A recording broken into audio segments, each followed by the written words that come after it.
नमस्कार दोस्तों, मैं योगेश प्रजापति। मैं हमारे YouTube चैनल आचार्य चाणक्य में आपका हार्दिक स्वागत करता हूं। आज मैं भारतीय युवाओं की एक ऐसी समस्या को लेकर आपके सामने आया हूं जिसे कि हमारे भारत देश के युवा समझते नहीं है, या फिर मैं यूं कहूं तो भी गलत नहीं होगा कि हमारे भारत देश के युवा इसे समझना ही नहीं चाहते हैं।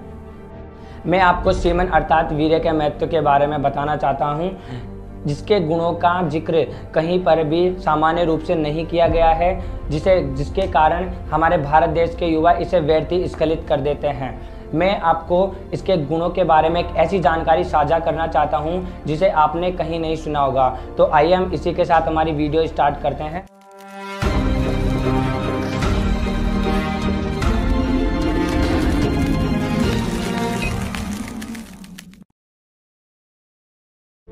वीर्य बनने के हमारे पास दो मत हैं, एक वर्तमान के चिकित्सकों के अनुसार तथा दूसरा प्राचीन काल के चिकित्सकों के अनुसार। तो हम सबसे पहले देखते हैं प्राचीन काल के चिकित्सकों के अनुसार वीर्य बनने की क्या प्रक्रिया है। महर्षि सुश्रुत कहते हैं, रक्तम ततो मासम मासान मेद प्रजायते मेदो अस्ति ततो मज्जामिया शुक्र संभव। अर्थात मनुष्य जो भोजन करता है वह पेट में जाकर पचने लगता है, फिर उसका रस बनता है और उस रस का 5 दिन तक पाचन होकर उससे रक्त पैदा होता है। रक्त का भी 5 दिन तक पाचन होकर उससे मांस बनता है। इस प्रकार 5-5 दिन के पश्चात मांस से मेद, जिसे हम फैट भी कहते हैं, मेद से हड्डी, हड्डी से मज्जा और अंत में मज्जा से सप्तम सार पदार्थ वीर्य बनता है। यही वीर्य फिर ओजस रूप में संपूर्ण शरीर में व्याप्त होकर चमकता है। इस हिसाब से हम वीर्य बनने की प्रक्रिया को 30 से 35 दिन की मान सकते हैं। वर्तमान चिकित्सकों के अनुसार 37.32 किलोग्राम भोजन से 933 ग्राम रक्त का निर्माण होता है और इस रक्त से 23.33 ग्राम वीर्य बनता है।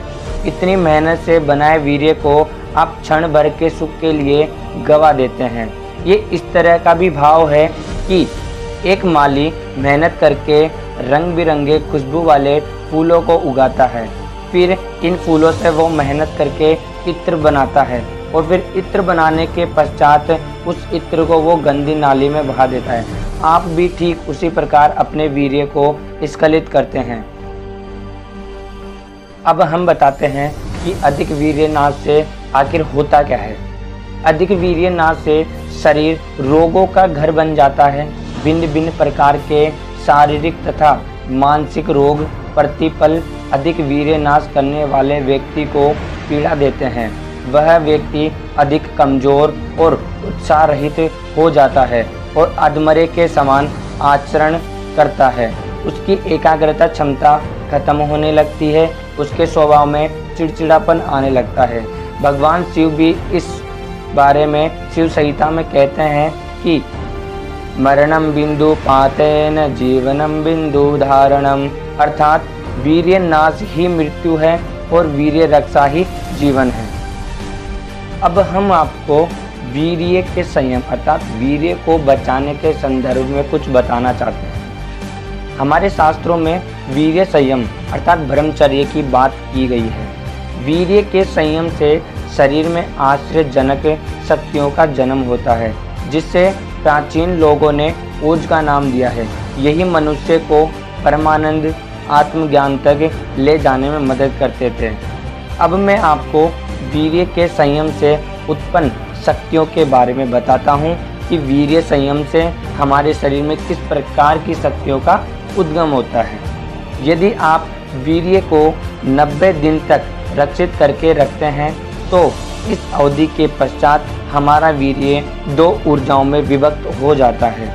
एक ऊर्जा आपके मस्तिष्क में उपस्थित पिनल ग्लैंड, जिसे हमारे आयुर्वेदा में तीसरी आंख भी कहा गया है, को सक्रिय अर्थात एक्टिवेट करती है, तथा दूसरी ऊर्जा आपकी त्वचा के स्पर्श को अद्भुत बनाती है।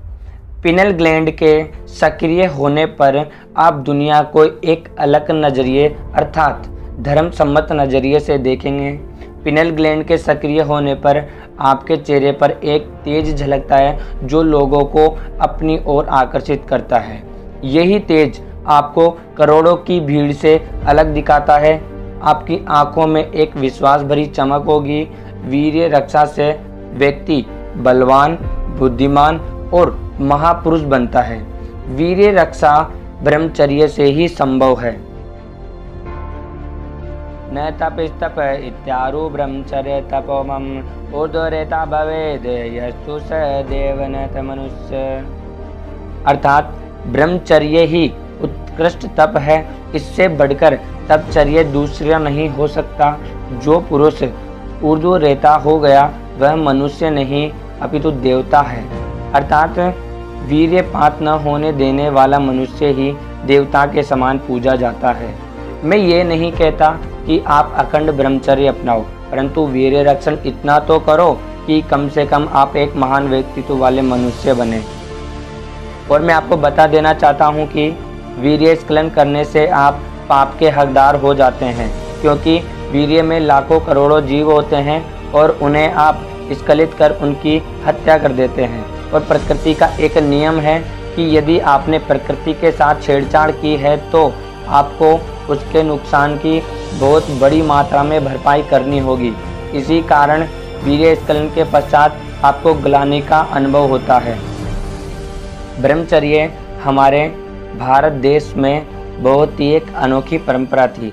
इसीलिए बाबर ने एक बात कही थी कि भारत के लोग न तो खूबसूरत हैं और न ही बदसूरत हैं, न लंबे चौड़े हैं और न ही छोटे हैं, फिर भी पूरी कायनात पे हुकूमत करने का जज्बा रखते हैं, क्योंकि उस समय हमारे देश में ब्रह्मचर्य की परंपरा थी। और अंत में मैं आपको कुछ महापुरुषों के ब्रह्मचर्य के कथन के बारे में बताना चाहूँगा कि वो ब्रह्मचर्य को महत्व देकर उसका पालन किया करते थे। जैसे हमारे Swami Vivekananda, sir Isaac Newton, the great Gama, Pythagoras, Dalai Lama, Pluto, Nikola Tesla. आप इन सभी के आर्टिकल वीडियो को पॉज करके देख सकते हैं।